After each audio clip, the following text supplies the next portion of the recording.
la grâce et la paix vous sont données de la part de Dieu notre Père et de Jésus-Christ notre Seigneur.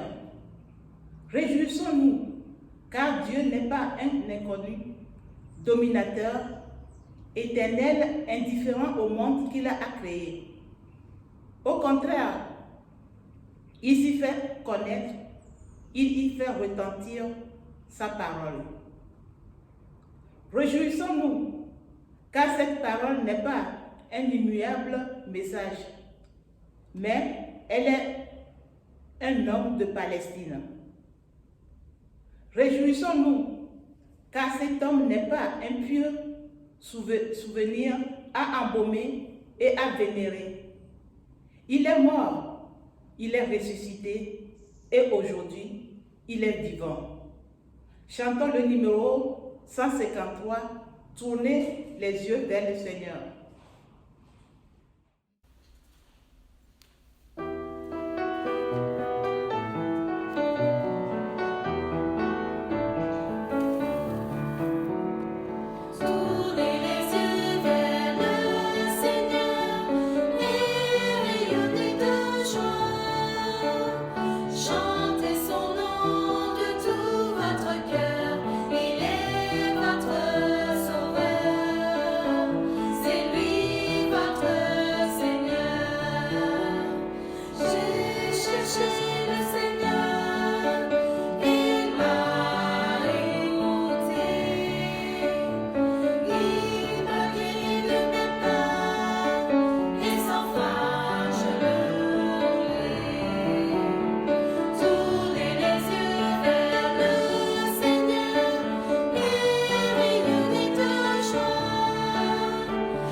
Louons le Seigneur.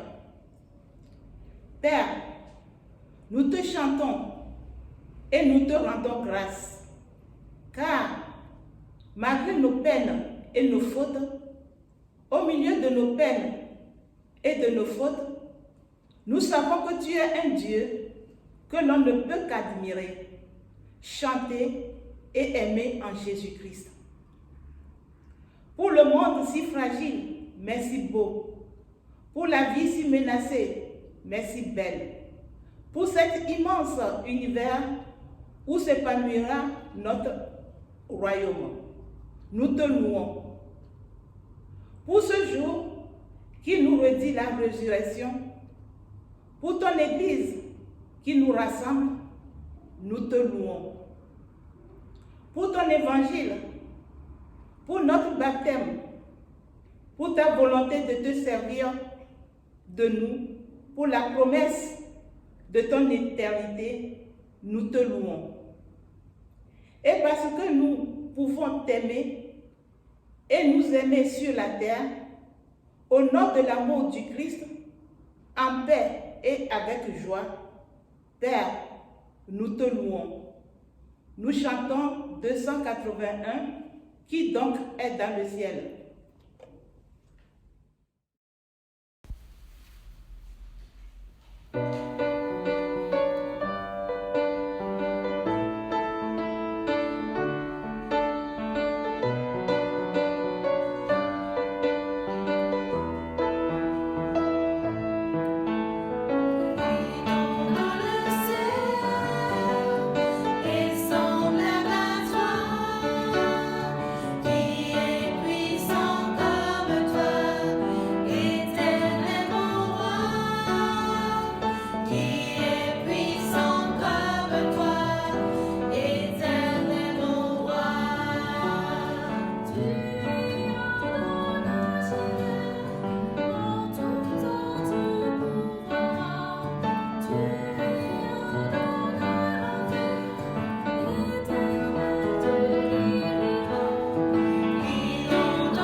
Nous rentrons dans le moment de repentance.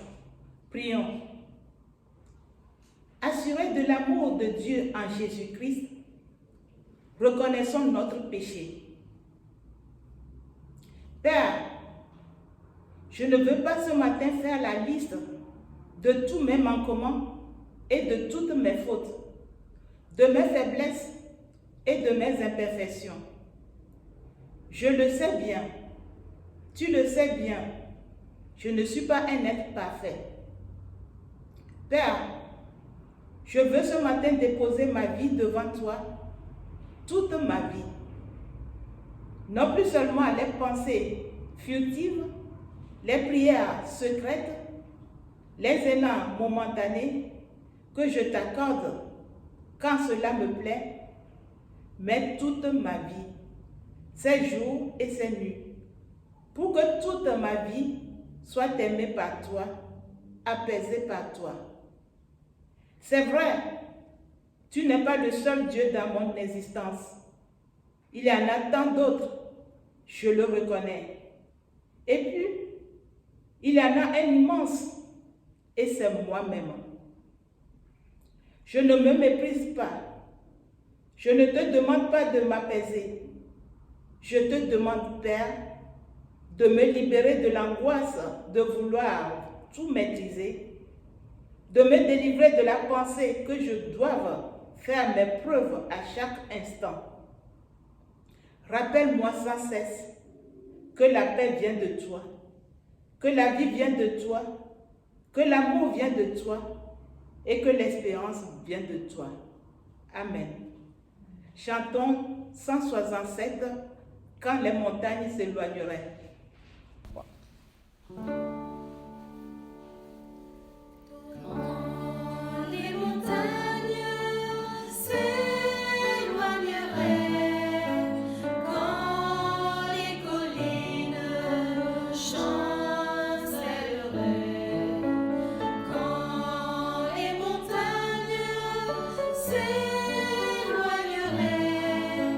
Dieu fera tout comme il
recevez l'accueil du pardon.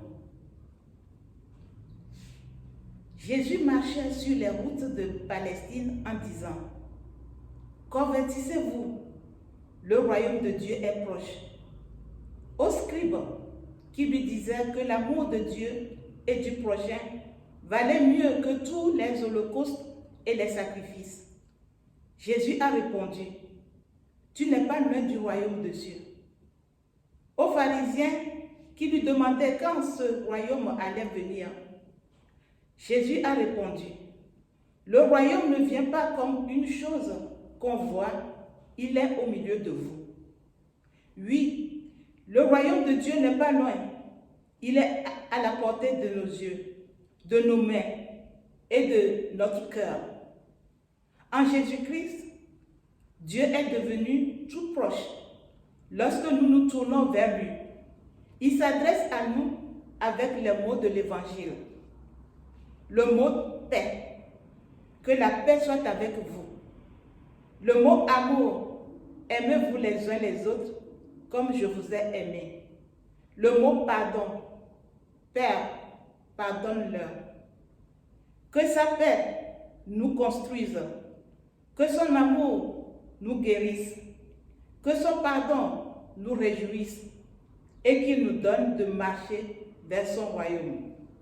Chantons notre reconnaissance avec le chant 411, si vous saviez quel sauveur je possède.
Écoutons la volonté de Dieu.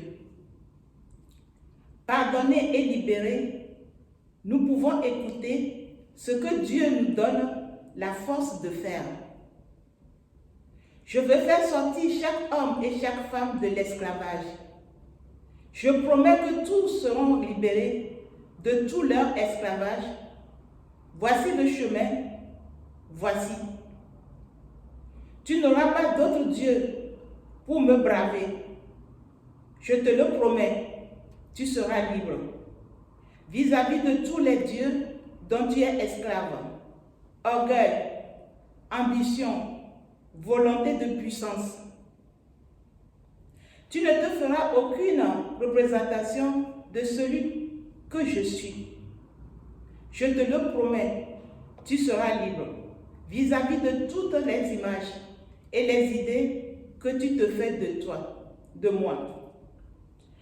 Tu ne feras pas référence à mon nom pour de fausses raisons. Je te le promets, tu cesseras d'invoquer ma volonté pour justifier ce que tu désires. Tu ne te souviendras du jour du repos pour le sanctifier. Je te le promets, tu cesseras d'être esclave de ton travail et de tes besognes. Tu honoreras ton père et ta mère. Je te le promets, tu seras libre vis-à-vis de toutes les autorités et ainsi tu pourras les respecter sans crainte. Tu ne commettras pas de meurtre. Je te le promets, tu cesseras d'être l'esclave de ton désir de nuire à ton prochain. Tu ne commettras pas d'adultère. Je te le promets, tu cesseras d'être l'esclave de ton corps. et de celui de ton prochain. Tu ne commettras pas de vol, je te le promets. Tu cesseras d'être l'esclave de tes biens et de ceux de ton prochain. Tu ne diras pas de faux témoignages contre ton prochain. Je te le promets, tu cesseras d'être l'esclave de ton désir, de transgresser la vérité pour qu'elle te serve.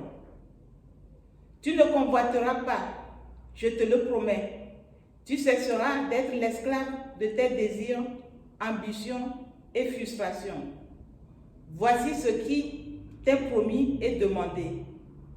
Tu seras libre vis-à-vis de tous les esclavages, car je suis l'Éternel, ton Dieu, qui a fait sortir le peuple d'Israël de l'esclavage d'Égypte.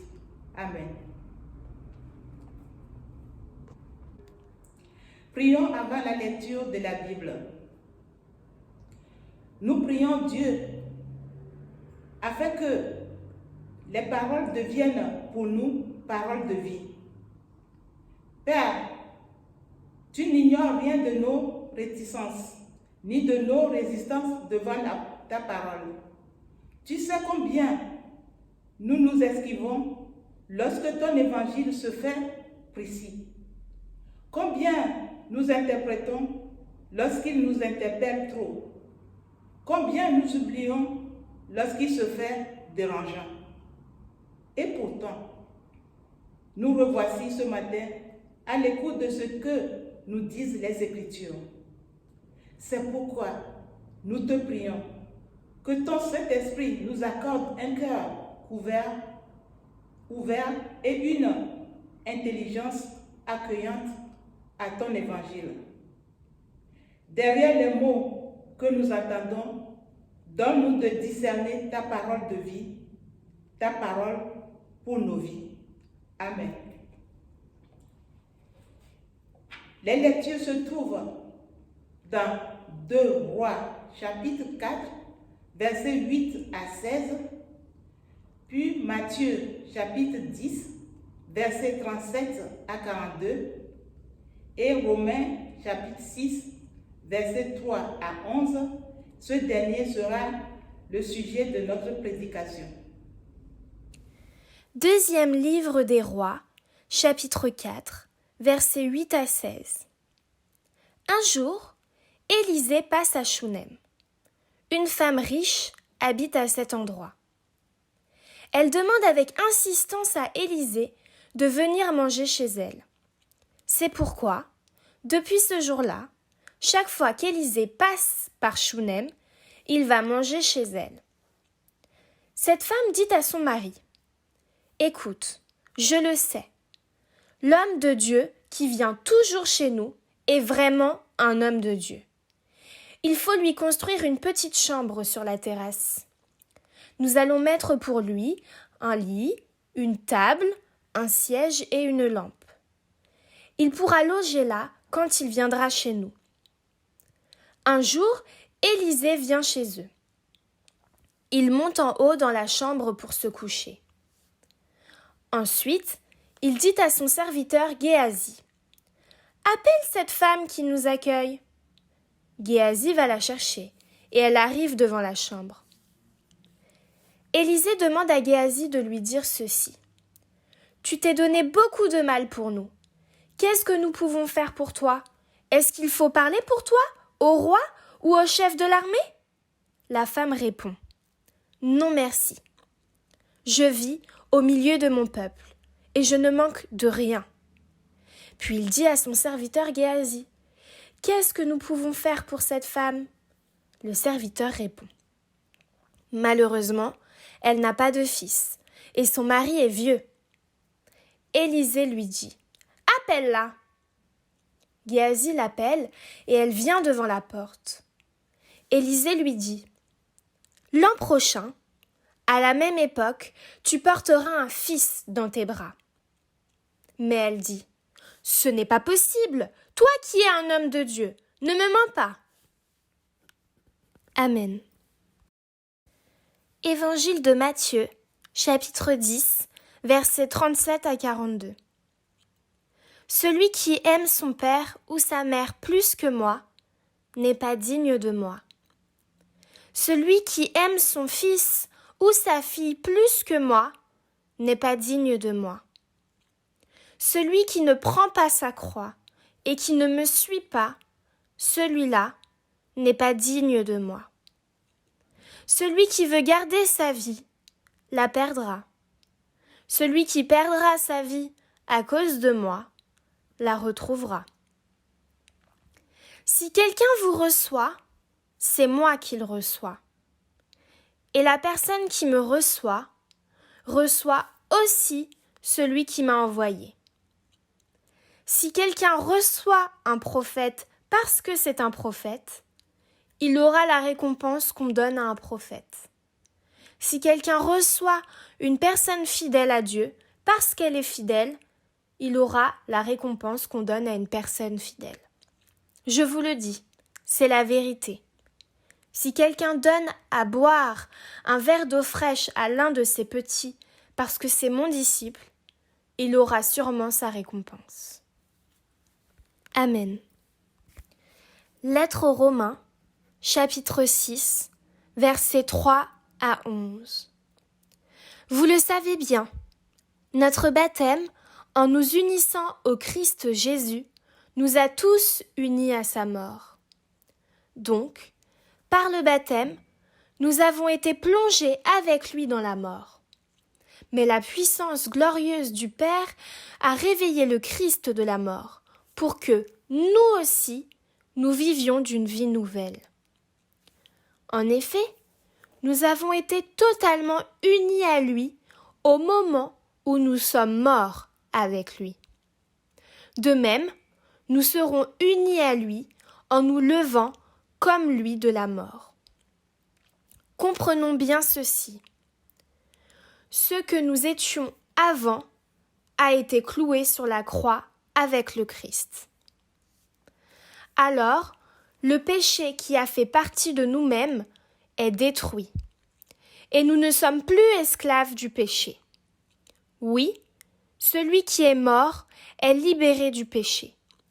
Mais si nous sommes morts avec le Christ, nous croyons que nous vivrons aussi avec lui. Nous le savons bien. Depuis que le Christ s'est réveillé de la mort, il ne doit plus mourir. La mort n'a plus de pouvoir sur lui. Le Christ est mort, et sa mort l'a séparé totalement du péché, une fois pour toutes. Maintenant, il est vivant, et sa vie est tout entière pour Dieu. De même, vous aussi, vous devez penser ceci. Vous êtes morts en étant totalement séparés du péché, mais en étant unis à Jésus-Christ. Vous êtes vivants pour Dieu. Amen. Suivons le développement d'une bonne graine mise en terre. Issue de différentes étapes, l'étape de la germination, où la jeune plante prend naissance dans la graine et en se faisant, casse la graine pour pouvoir se dégager. Ainsi, elle perd son ancienne enveloppe ou sa coque pour se revêtir d'une nouvelle. Cette première étape est suivie de la deuxième, qui est la croissance, le processus par lequel se développent des branches de la plante. Puis vient l'étape de la floraison, de la fécondation et de la fructification. Faudrait-il que le processus de cheminement de l'homme délivré de ses mauvaises conduites, de sa vie contraire à la volonté de Dieu, ressemble à celui de cette graine? L'apôtre Paul écrit cette lettre aux chrétiens à Rome, peut-être parce qu'ils continuaient à se comporter comme si rien n'était, comme s'ils n'ont pas reçu le baptême. Bien que l'apôtre ait donné un bon témoignage de leur foi en Christ tout au début de l'épître, Romains 1, verset 8, je cite, « Je remercie Dieu par Jésus-Christ parce qu'on parle de votre foi dans le monde entier. » Paul ne montre pas l'incrédulité d'un tel prétexte, mais il souligne cependant le point de départ de chemin de tout homme qui se réclame du Christ. Nous qui sommes morts au péché, comment vivrions-nous encore dans le péché? Verset 2. Le chrétien qui vivait en dehors de la volonté de Dieu a trouvé la mort avec Christ et de cette manière a été retiré une fois pour toutes de son ancienne condition de l'homme mauvais. Il est désormais mort au péché et ne se trouve plus sous sa domination. Comment analyser le processus de croissance de l'homme qui s'est donné totalement à Christ en tant que disciple? Comme cette graine citée tout au début du message, l'homme de Christ est d'abord enseveli avec Christ pour se dépouiller de son manteau couvert de boue, de pourriture de toutes sortes de déchets ignobles aux yeux de Dieu. Dans cette partie, une transformation radicale se manifeste en l'homme. Il en sort une pousse qui s'épanouit à la lumière, aux rayons du soleil, des éléments indispensables, vitaux pour poursuivre la croissance. Toutefois, ce processus chez l'homme ne se fait-il pas seul, mais avec Christ, par le lien du baptême. Le baptême, littéralement, signifie immerger, plonger dans l'eau. Il comporte deux temps, l'immersion et la sortie de l'eau. L'immersion exprime l'identification du croyant en Christ dans la mort. Il voit ainsi son passé coupable enseveli, englouti avec Jésus-Christ dans la mort. Il est ainsi lavé de tout péché, de toute souillure. De ce fait, aucune condamnation ne pèse plus sur lui. Romains 8, verset 1. Quant à la sortie de l'eau, le deuxième temps, elle exprime le fait que le converti connaît une nouvelle condition de vie en Jésus-Christ. Il est devenu alors une nouvelle créature. Il est ressuscité avec Christ pour mener une vie nouvelle, sans se conformer aux habitudes du monde. Le baptême est l'acte unique par lequel nous avons été greffés sur la mort et la résurrection du Christ. Par notre baptême, nous sommes intégrés, complètement intégrés au temps nouveau inauguré par Christ. Participer à ce temps nouveau, se convertir, changer de direction, c'est revêtir l'homme nouveau. Conscient que Dieu nous a placés dans un environnement nouveau, dans lequel on ne vit pas par et pour soi, mais par et pour Dieu. Par le baptême, nous nous engageons à devenir meilleurs. L'enfant, corrigé, pardonné, s'engage à mieux se comporter, à demander l'argent si besoin au lieu de voler, à être honnête au lieu de mentir. Dans la mort, Jésus a donné l'air d'être un perdant, un vaincu. Mais non, c'est une étape indispensable pour que s'effectue le changement de l'homme. Christ est mort, enseveli, mais plus encore, il est ressuscité d'entre les morts. Une plante qui ne croit pas finit par se dessécher. Aussi, un enfant qui ne grandit pas présente des troubles de croissance et probablement atteint d'une maladie. Le disciple de Christ poursuit sa croissance et pousse des branches comme cette plante. Cette phase constitue la deuxième étape de croissance dans la marche avec Christ. 1 Jean 2, 20 dit « Je suis crucifié avec Christ, et ce n'est plus moi qui vis, c'est Christ qui vit en moi. » C'est une nouvelle vie basée, fondée sur Christ.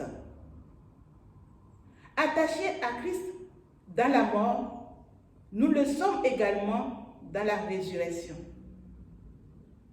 Nous grandissons comme la plante. Notre vie en Christ croît également d'enfants buvant du lait que nous étions à l'adulte pouvant manger des choses solides dans la connaissance du Christ. Pour en arriver là, nous avons besoin de fortifiants, d'engrais, que seule la parole de Dieu, les Écritures, peuvent nous procurer. Nous puisons notre force d'action dans la parole de Dieu pour avancer, pour être en mouvement perpétuel et éviter d'être statique. Notre vie chrétienne n'aurait pas de sens si Christ n'est pas ressuscité. Cette résurrection est le sceau de la victoire du Christ sur la mort. Christ est désormais vivant et pour toujours. De même, nous aussi, ayant fait corps avec lui, dans la mort, nous sommes ressuscités avec lui. Nous sommes devenus une autre personne. Une nouvelle vie commence. L'horizon s'éclaircit avec Christ. Ceci advint par la pure grâce de Dieu. Est-il que cette vie nouvelle perdure? L'apôtre Paul dit au verset 11, « Considérez-vous comme morts au péché et vivants pour Dieu dans l'union avec Jésus-Christ. » Nous sommes conscients du prix payé par Christ, la souffrance, la mort, pour que nous retrouvions notre dignité de fils de Dieu. En méditant sur le prix payé par Christ pour nous délivrer et pour nous arracher de notre mauvaise condition, nous pouvons avoir le dégoût pour le mal qui déplaît à Dieu. Nous émettons des branches qui enrichissent notre croissance en Christ. Elles témoignent de notre vitalité. Elles signifient que nous sommes des êtres vivants, debout pour Christ. Certaines de ces branches vont former de l'ombrage, donner de l'abri, de lieux de repos, voire lieux de méditation. D'autres branches vont porter des fruits et permettre de répondre aux besoins des affamés. C'est la troisième étape de fructification. Elle constitue les fruits de la nouvelle vie guidée par le Saint-Esprit, l'amour, la joie, la paix, la patience, la bienveillance, la bonté, la fidélité, la douceur et la maîtrise de soi. Le parcours de ces différentes étapes de mort et de résurrection avec Christ nous amène à toujours avancer, à marcher en nouveauté de vie. Les parents de l'enfant qui a fait de bêtises et qui a reçu une correction attendaient de lui un changement de comportement. Les parents et l'enfant sont contents si ce changement se réalise. C'est une nouvelle vie. Je suis particulièrement frileuse d'achats, frileuse de dépenses. J'ai décidé de ne plus visiter des boutiques sans un objectif précis. C'est une victoire pour moi. C'est une nouvelle vie. Les achats frénétiques font partie de nos quotidiens, parmi tant d'autres choses, en sachant qu'au même moment, d'autres personnes en manquent et parfois meurent par manque d'accès à des besoins de première nécessité. Cette nouvelle marche s'effectue toujours avec Christ. Comme la marche vers Emmaüs, où les disciples marchaient avec Christ sans le reconnaître. Celui-ci leur a ouvert les yeux et ils ont vu. Oui, Christ ouvre nos yeux, agrandit notre champ de vision pour te voir et te saisir. Perméabilise notre ouïe pour t'entendre. Développe notre odorat pour sentir ton agréable parfum au passage. Effleure notre toucher pour ressentir le doux vent qui manifeste ta présence divine. Oui, nous vivons dès maintenant pour toi, Dieu, en Jésus-Christ. Amen.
Confessons notre foi.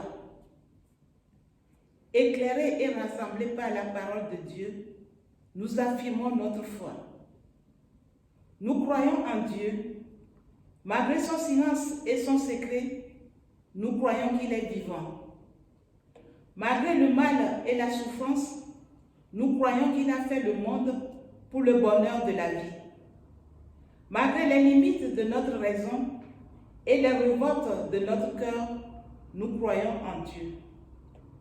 Nous croyons en Jésus-Christ. Malgré les siècles qui nous séparent du temps où il est venu, nous croyons à sa parole. Malgré nos incompréhensions et nos refus, nous croyons à sa résurrection. Malgré sa faiblesse et sa pauvreté, nous croyons à son règne. Nous croyons à l'Esprit Saint. Malgré les apparences, nous croyons qu'il conduit l'Église. Malgré la mort, nous croyons à la vie éternelle. Malgré l'ignorance et l'incrédulité, nous croyons que le royaume de Dieu est promis à tous. Amen. Chantons 626, j'ai soif de ta présence.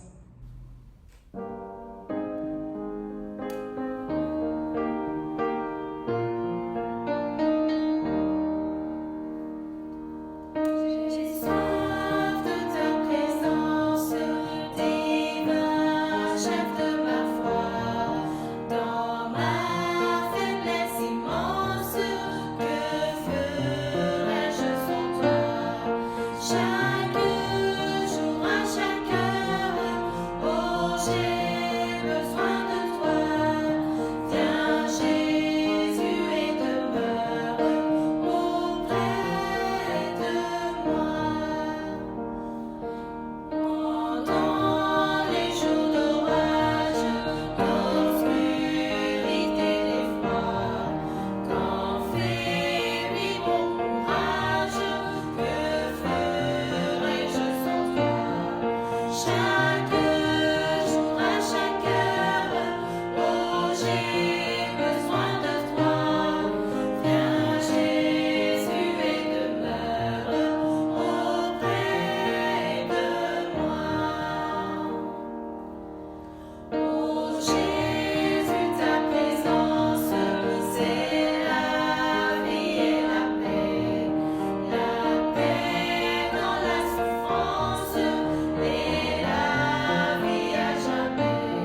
moment des annonces. Chers frères et sœurs en Christ, nous vous informons que vous pouvez visiter le site de l'Épivot pour les informations et aussi consulter le journal Parabole. Le Conseil presbytéral fait de son mieux pour l'ouverture du temple en conformité avec les mesures de barrière en vigueur. En attente de nous revoir en pleine assemblée, les prédicateurs laïcs et le groupe de louanges ont mis en place le culte sur YouTube. Vous pouvez adresser vos dons au trésorier par virement. Les coordonnées sont dans notre journal. Vous pouvez aussi donner en espèces par mandat efficace à la poste. En cette période difficile, l'Église continue à exister. Le CEPVO, service d'entraide, vous sollicite également pour tous les dons possibles solidaires. Le Conseil presbytéral vous remercie. C'est le moment de l'offrande et des annonces. Pour l'offrande, ce dimanche, c'est virtuel. Mais nous prions Dieu pour que l'offrande qui lui soit dédiée lui parvienne agréablement. Depuis le lever du soleil jusqu'à son coucher, mon nom est grand parmi vous. En tout lieu, on brûle de l'encens en l'honneur de mon nom, et l'on apporte une offrande pure.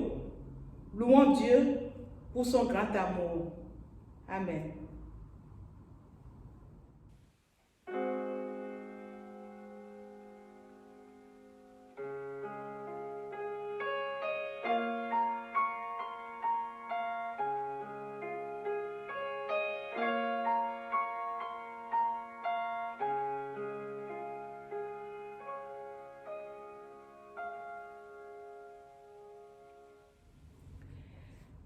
Voici le moment d'intercession. Prions. Père, ta parole nous a redit ton amour pour ce monde. Nous te demandons le bonheur et l'honneur. Nous te demandons le bonheur sans lequel la bénédiction reste une formule creuse. Nous te le demandons pour celles et ceux qui ont vécu ou qui vivent l'échec, l'angoisse, la peur des autres et la fragilité d'eux-mêmes. Nous te demandons le bonheur d'écouter et de donner. Tu nous as rendu l'honneur. Apprends-nous à honorer les uns les autres et à honorer chacun d'eux sur notre route. Les enfants, les adolescents, les hommes et les vieux, les étrangers qui sont dans nos murs. Fais-nous deviner l'honneur dont notre prochain et notre lointain ont besoin. Au nom de Jésus-Christ, mort et ressuscité, pour le bonheur et pour l'honneur de tous. Amen. Disons ensemble la prière que notre Seigneur nous a enseignée. Notre Père qui est aux cieux, que ton nom soit sanctifié, que ton règne vienne, que ta volonté soit faite sur la terre comme au ciel. Donne-nous aujourd'hui notre pain de ce jour. Pardonne nos offenses comme nous pardonnons aussi à ceux qui nous ont offensés. Et ne nous laisse pas entrer en tentation, mais délivre-nous du mal. Car c'est à toi qu'appartiennent le règne, la puissance et la gloire pour les siècles des siècles. Amen. Recevez la voix et la bénédiction. Nous aussi, considérons-nous comme morts au péché et vivants pour Dieu dans l'union avec Jésus-Christ. Mourir, ressusciter, croître, porter des fruits avec Christ. Recevez la bénédiction. Que Dieu, source de paix, fasse que vous soyez totalement à lui.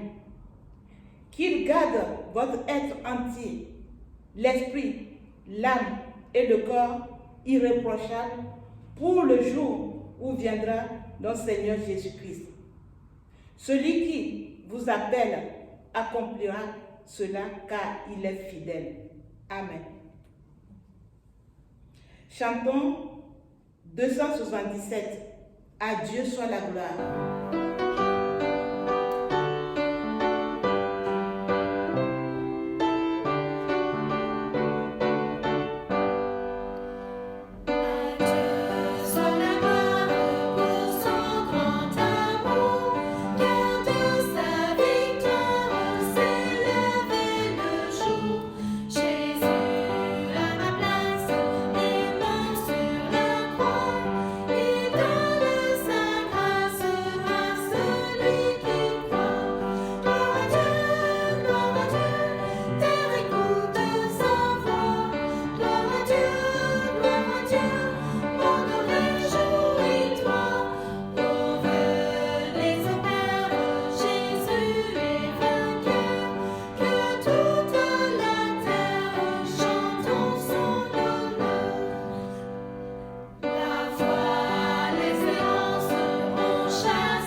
Passez un bon dimanche dans le Seigneur.